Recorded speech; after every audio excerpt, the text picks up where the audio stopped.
स्वामी जी, एक बात जैसे बहुत से बुद्ध पुरुषों के बारे में कहते हैं, जैसे ईशा मसीह थे, सूली पे लटके, कीलें ठुक रही है, सब कुछ है, लेकिन वो फिर भी मतलब उनको उस चीज़ का दर्द नहीं है कि शारीरिक दर्द।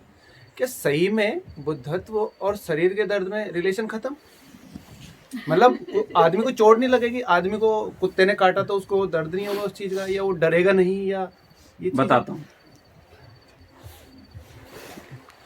देखो जनार्दन, तुम जो बात पूछ रहे हो कि जैसे जीसस के बारे में कहा गया कि इनके हाथ में कीलें ठुक रही थी, उनको दर्द हो रहा था कि नहीं हो रहा था, और भी ऐसे बुद्ध पुरुषों के बारे में कहानियां हैं कि तू मेरी गर्दन काट, तू भी देखेगा मैं भी देखूंगा।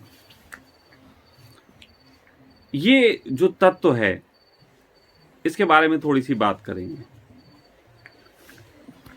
कोई भी बुद्ध पुरुष, मैंने पहले भी कहा है कि जब कोई बुद्धत्व को उपलब्ध होता है तो उसके अंदर एक तत्व का वास हो जाता है, एक तत्व और बढ़ जाता है। जैसे गौतम बुद्ध थे, जब वो आनंद को उपलब्ध हुए तो बुद्ध कहलाए, उनके अंदर एक प्लस हो गया। सिद्धार्थ थे, नाम उनका सिद्धार्थ था, बाद में वो बुद्ध हो गए। तो एक तत्व है बुद्ध तत्व, उसका एक तरीके से बढ़ना हो जाता है। तो कबीर भी इसको एक बात कहा करते थे। कबीर कहते थे, जब मैं था तो हरि नहीं, जब हरि है मैं नहीं।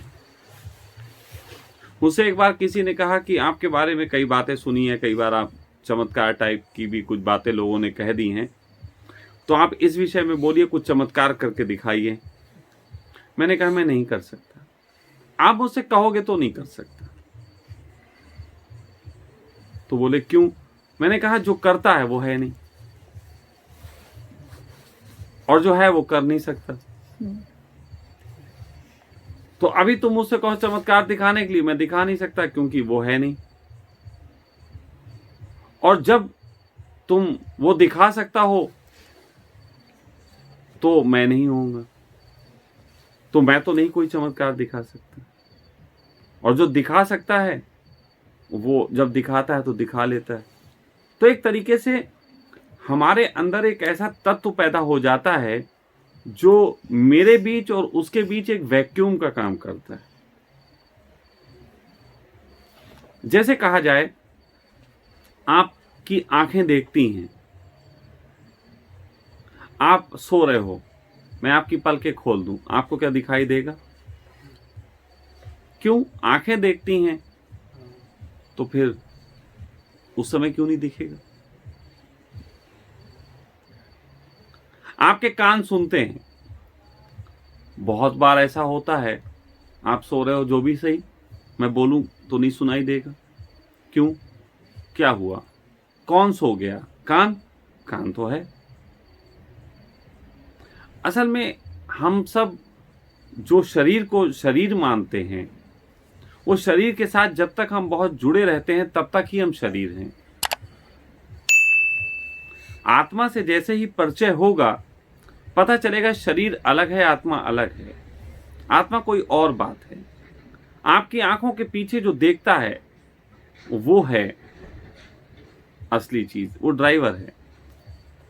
और ड्राइवर को कार लड़ जाए तो दुख तब हो सकता है जब कार से उसने आत्मसात कर रखा हो, बहुत ज्यादा कार से अपने आप को जुड़ा महसूस करता हो, और कार का बीमा हो, कोई झंझट नहीं, मिल जाएगा। या फिर कार में बैठा हो, उसे खुद भी मरने का डर हो। तो अंदर का तत्व जब जान लेता है कोई, बुद्ध का तत्व, तब उसके पास दो स्थितियां बनती हैं। शरीर के कष्ट की बात अब सुनो। मैं बैठा हूं, मैं सहजतम रूप से कहूं तो मुझे बड़ी गुदगुदी होती, मुझे अगर आप छू, मुझे बड़ी गुदगुदी होती। और ये ससुरी जो मेरे संग में जो लड़कियां हैं मुझे बहुत छेड़ती हैं, ये मुझे अक्सर गुदगुदियां कर करके परेशान करती हैं। तो उस समय मुझे अपने सेकेंड ट्रैक पे जाना पड़ता है। अब जैसे मुझे बहुत गुदगुदी होती है, आप मुझे गुदगुदी कर रहे हो, और अभी मैं कहूँ ठीक है अब करो गुदगुदी, और जैसे ही मैं कहूँ करो, फिर तुम करते रहो, फिर तुम 1 घंटे लगे रहो, फिर तुम 2 घंटे लगे रहो, गुदगुदी होगी नहीं। तुम कुछ भी कर लो, क्योंकि पीछे मैंने वैक्यूम क्रिएट कर दिया बॉडी के साथ, फिर नहीं हो सकता। जब तक शशांक है तब तक तो तुम उसकी गुदगुदी भी कर सकते हो, मेरे पैर पे तुम अभी कुछ चोट मार दो, मुझे तकलीफ भी होगी, सब कुछ हो जाएगा। लेकिन जैसे ही कमांड आनंद के पास गई, फिर शशांक को कुछ भी होता रहे, उसे कोई फर्क नहीं। एक सूफी गजल का हिस्सा है, हमको यार दर दर फिराया यार ने। आपदा परवीन का एक गजल है, किसी का लिखा हुआ शेर होगा। तो हमको यार दर दर फिराया यार ने, अपने एक अदना तमाशे के लिए हमको सूली पर चढ़ाया यार ने। तमाशा उसका था, सूली हम चढ़ गए। अगर कभी को जीसस को सूली लगी तो तुम्हें दिखाई देता है जीसस लटकाए गए, लेकिन उस शरीर का कोई दोषी नहीं था। उस शरीर से जो काम करवा रहा था, लोग तो उसे लटकाना चाहते थे, लेकिन लटका तो केवल जीसस को पाए, उसको तो कोई लटका ही नहीं पाया। वो तो फिर आज यहां बैठा हुआ कम्बल ओढ़, गुब्बारे की हवा निकल के दूसरे में घुस गई। वो अपना काम कर रही, तुम गुब्बारे फोड़ते। ये आनंद की केयरलेसनेस नहीं है। नहीं, केयरलेस नहीं है। वो जानता है कौन मरता है कौन मारता है। फिर इतनी मेहनत तो करनी ही पड़ती है ना उसको वापस आने के लिए। कोई मेहनत नहीं करनी पड़ती, वो ढूंढ लेता है, वो अपना काम कर लेता है, वो वक्त वक्त पे चीजें बदल लेता है। तो जब उस तल पे जाता है मामला, तो वो संभाल लेता है। जैसे मुझे तकलीफ होगी और आनंद को दिखा कि इसे तकलीफ हो रही, तो आनंद अपने कंट्रोल में ले लेगा। एक बार की बात थी कि मेरा हाथ जो था वो मैं गिर गया और बहुत भयंकर तरीके से मुड़ गया, मतलब वो सीधा नहीं हो पा रहा था, टूटा भी नहीं, सीधा भी नहीं हो पा रहा था। तब मैं शाहजहांपुर के एक छोटे से कमरे में रहता था, तो मुझे इतना दर्द था कि मैं लिटरली चिल्ला रहा था, और इतने पैसे नहीं थे कि मैं कहीं जाके इलाज करा पाऊं। तो जो मेरे साथ लड़की रहती थी, वो मेरी तकलीफ देख के थोड़ी बेचैन थी कि ये तो बहुत तकलीफ है। तो मुझे नींद नहीं आई थी, उसे अगले दिन सुबह टीचिंग का जॉब करती, तो उसे जाना था और वो रात को नहीं सो पाएगी, तो वहाँ कैसे काम करेगी। तो लगभग 11-12 बजे के आसपास जब मुझे ऐसा प्रतीत हुआ, अब ये मुझे प्रतीत मैं कह रहा हूँ, तो हो सकता है कि कोई शशांक सुनेगा, शशांक को प्रतीत हो रहा, किसी के लिए वो आनंद होगा। तो जब आनंद को ऐसा लगा कि नहीं इसको तकलीफ हो रही, तो आनंद ने कमांड अपने हाथ में ले ली, और सिर्फ हाथ को इतना सा मैं कहा कि अब तू है ही नहीं, छोड़ दिया, सो गए। कोई दर्द नहीं, कुछ नहीं,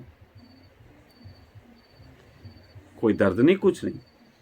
मेरे दांत में इतनी तकलीफ रही है, अभी भी कभी कभी झेलता हूं, तो मैं इतनी तकलीफें रही हूं जैसे गोली मार दी किसी ने। दांत का दर्द बहुत भयंकर होता है जब होता है पूरे तरीके से। मैंने महीनों झेला है। और पिछले कुंभ में तो एक बड़ा तमाशा हुआ था। पिछले कुंभ में कुछ ऐसा था कि जिस दिन कुंभ स्टार्ट होना था शाम को, ठीक उससे 1 घंटे पहले मेरी एक दाढ़ जो थी, दांत बल्कि दाढ़, वो हिल गया, और मैं उसे बोल भी गया, मतलब उसी वक्त बोल भी गया। तो ऐसा हो गया कि अब वो इतना ज्यादा हिल रहा था कि मतलब मैं बोलूंगा तो वो तकलीफ देगा। और बस आधे घंटे बाद ही मुझे वहां जाना है बात कहने के लिए। अब मैं अपनी तकलीफ सबको दिखाऊं,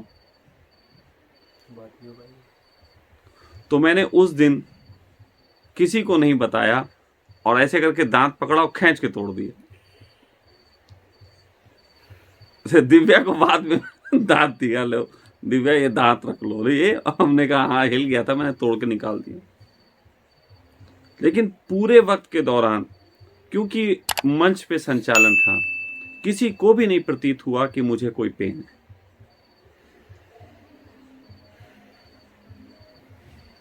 उस दिन आनंद खूब जम के बरसे होंगे।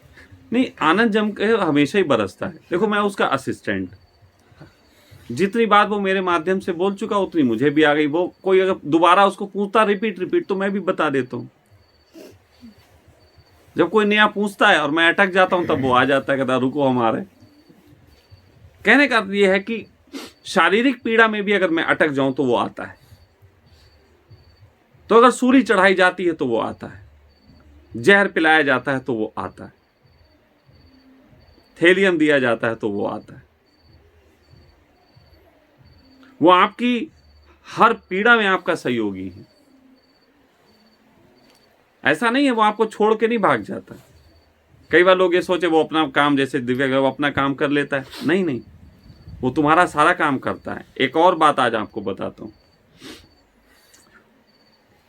आनंद की अगर किसी के जीवन में प्रवेश करना होता है, जिसको मैं परमात्मा की ऊर्जा कह लूं, तो जिसके जीवन में प्रवेश करता है उससे एक समझौता होता है, एक एग्रीमेंट साइन होता है।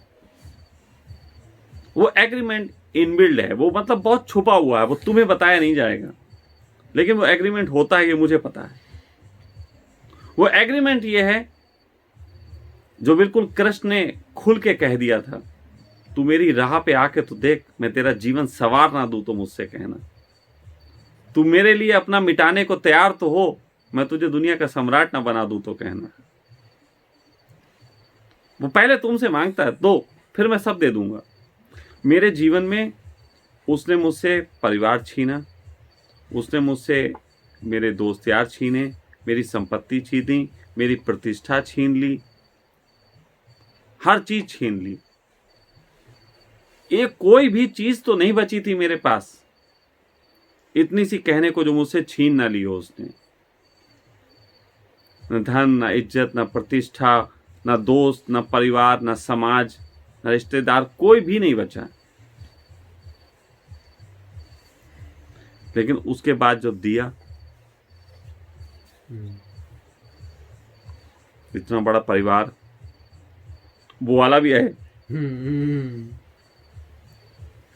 मैं समझता हूं इतनी संपत्ति मैं नहीं कमा पाता, और कमा भी लेता तो इतने ऐश्वर्य से नहीं जी पाता जितना मैं जी रहा हूं।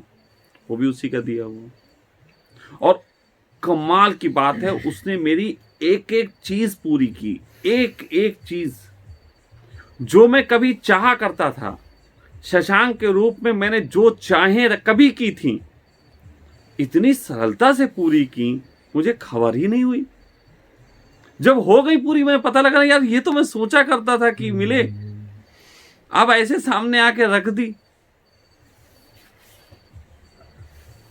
अब समझ रहे हो बात को?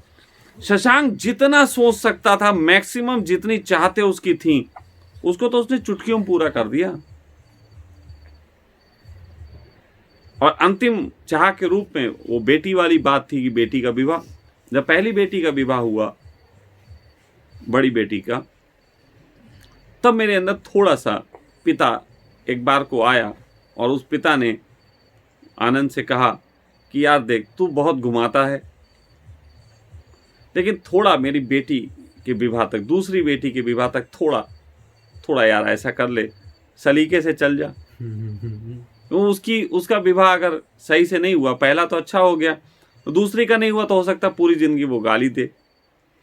ऐसा नहीं है कि ये मुझे कोई गालियों की परवाह रही, लेकिन क्यों अन्याय हो जाए मेरे जीवन की वजह से किसी पे। खैर, उसने बहुत अच्छे ढंग से सब निकाला, विवाह भी हो गया। और जैसे ही विवाह निपटा, मैंने कहा अब मेरी सब चीजें खत्म, अब मेरे अंदर कोई तमन्ना नहीं बाकी। मतलब सखा परिवार भी मेरी तमन्ना नहीं है, ये सब उसकी तमन्नाएं हैं, वो कर रहा है। मेरा कोई भी तमन्ना नहीं। मेरी बेटी की शादी के बाद मैं अभी मर जाऊं, मुझे बताने नहीं आऊंगा किसी को कि मैं मर रहा, ये स्थिति है। लेकिन उसके बाद से वो अपना जो खेल खेल रहा है, वो जबरदस्त खेल है, वो जबरदस्त खेल। कहाँ बेटी की शादी निपटे, अभी साल भर हुआ, साल भर के अंदर आश्रम, इतना बड़ा परिवार, ये सब कुछ देखो। वरना लोग बेटी की शादी के बाद 10 साल लग जाते हैं उठने में, और ये सब देखो कितना कमाल से हो रहा, कोरोना काल के बीच हो रहा। लोगों के धंधे चौपट हो गए। हाँ, वो शायद लोगों के चौपट इसीलिए कर रहा कि मेरे बन जाए। हो सकता है उसी का फैलाया कोरोना, कोई उसमें भी सोच हो उसकी। मैं सिर्फ इतना कहना चाह रहा कि आप तो छोटे शारीरिक दर्द की बात करते, मैं कहता हूं वो किसी प्रकार का दर्द नहीं होने देता। शारीरिक दर्द तो बहुत छोटी बात है, मुझे तो मन के तल पे बहुत बहुत बड़े दर्द दिए, लेकिन संभालने का हुनर भी दिया।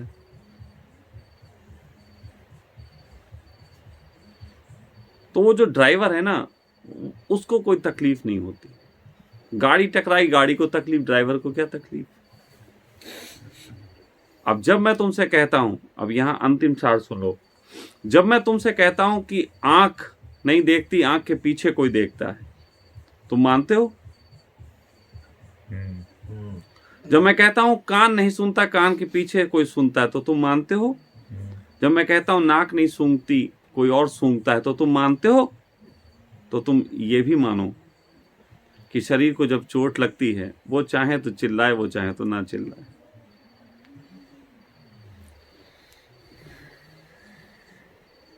समझे? उसकी मर्जी। वो चाहे तो दर्द वहां तक ले जाए, तो दर्द ना ले वहां तक। तो सारा दर्द जो है वो अटैचमेंट का है।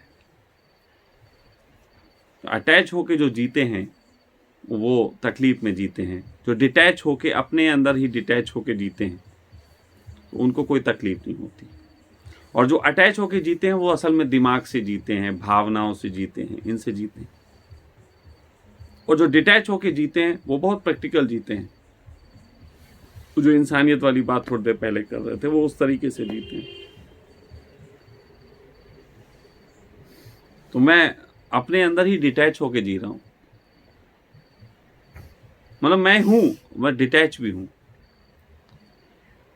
मेरे ही, मुझे जो प्रेम करते हैं, अगर वो मेरे शरीर को छुए तो हो सकता है किसी पर उन्हें प्रेम की पुलक फील होती हो। कभी कभी ऐसा लगता हो लाश का हाथ छू लिया।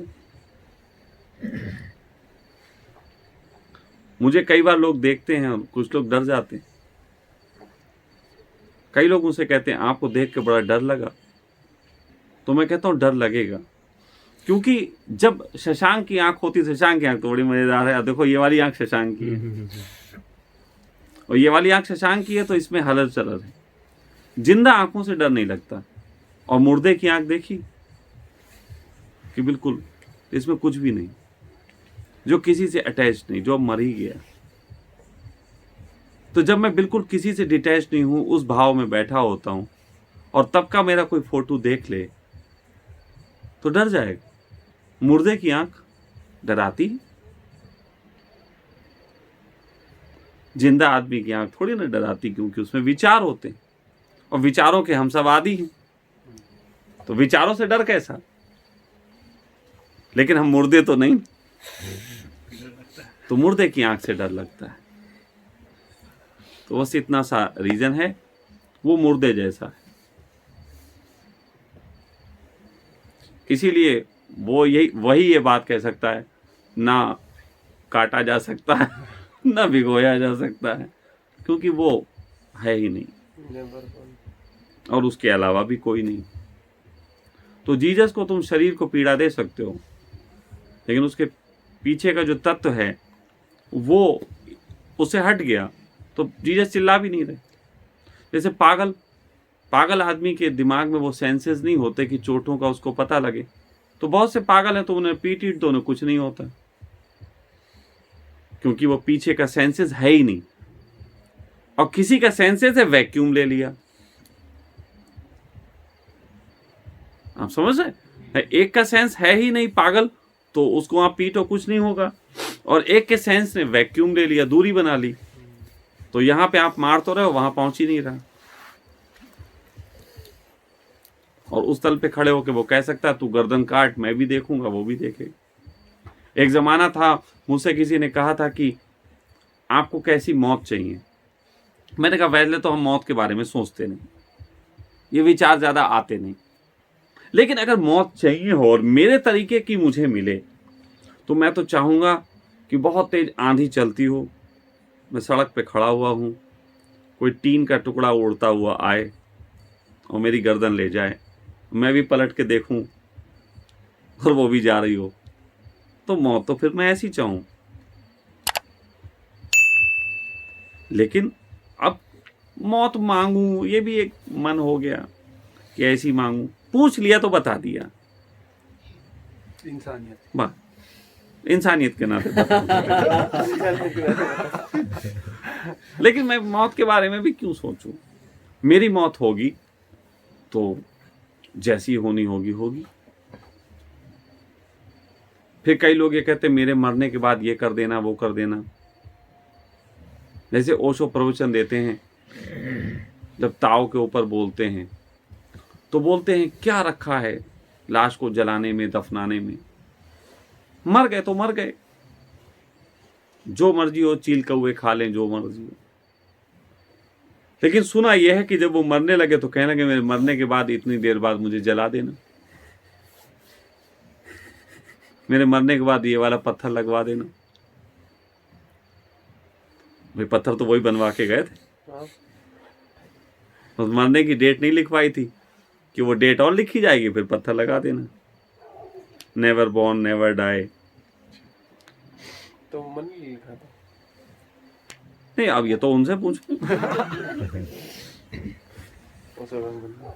मैं सिर्फ इतना बता रहा हूं कि मरने के बाद कोई क्या करेगा मेरा, उसका भी मुझे कोई बहुत चिंता नहीं, क्या करता है क्या नहीं करता।